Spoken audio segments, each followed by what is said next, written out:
Good morning. We are back here today to continue our studies, and today we are studying lesson from Tuesday, and we are studying the first lesson of this quarter.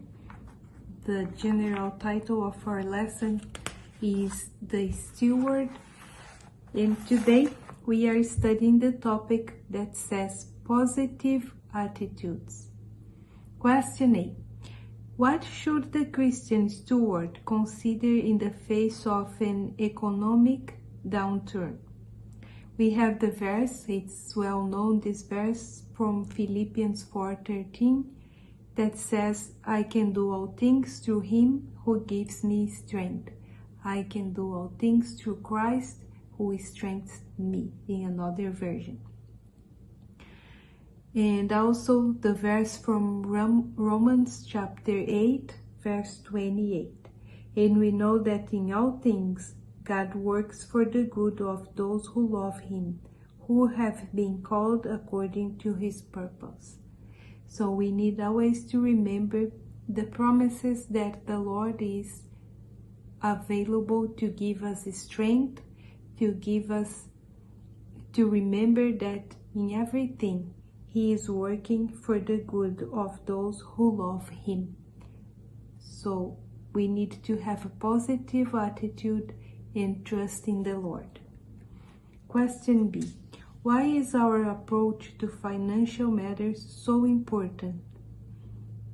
We have the verse from Proverbs chapter 16, verse 2 that says, all the ways of a man are clean in his own eyes, but the Lord weightens the spirits. So we need to remember that sometimes we can think we are doing the right thing, that we have our plans all correct, but we need to remember and to learn what are the ways of the Lord, what is the will of the Lord for us.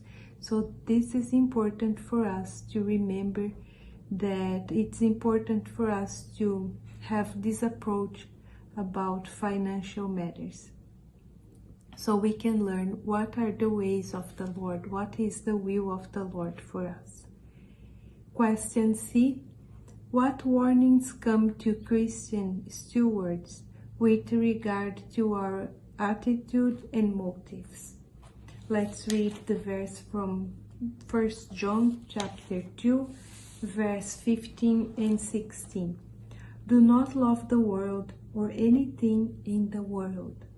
If anyone loves the world, love for the Father is not in them.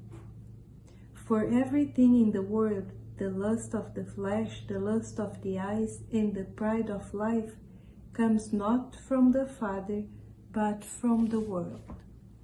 So, this is the warning that comes to us as stewards in regards to our attitude and motives, that we need to have in mind that we cannot love the world, not the things that are in the world. We need to have love for the Father. And we have here this text that is explaining the text from Testimonies for the Church, volume 1. We have this paragraph, and I'm going to read just few lines here. You can read after in your own time, but it's very important. Satan is constantly presenting inducements to God's chosen people to attract their minds from the solemn work of preparation for the scenes just in the future. So we need to have in mind that Satan wants us to be distracted from the time we are living. It's a time for our preparation for the scenes that are before us. And he will come with distractions, and we have here few suggestions of ways we can be distracted. The lust of the eye, the desire for excitement and pleasing entertainment, is a temptation and snare to God's people. So let's remember to keep our minds focused on our preparation for the last days. The last sentence says, through these different channels, Satan is skillfully draining the purses of God's people, and for it displeasure of the Lord is upon them. And I'm going to finish our study this morning with the verse from 1 John chapter 2, and I'm going to read now verse 17. The world and its desires pass away, but whoever does the will of God lives forever. So let's remember that we need to do the will of God, and we will live forever. Because the world and its desires pass away, but those that do the will of God will live forever. Have a blessed day, and we will continue our morning studies tomorrow by the grace of God.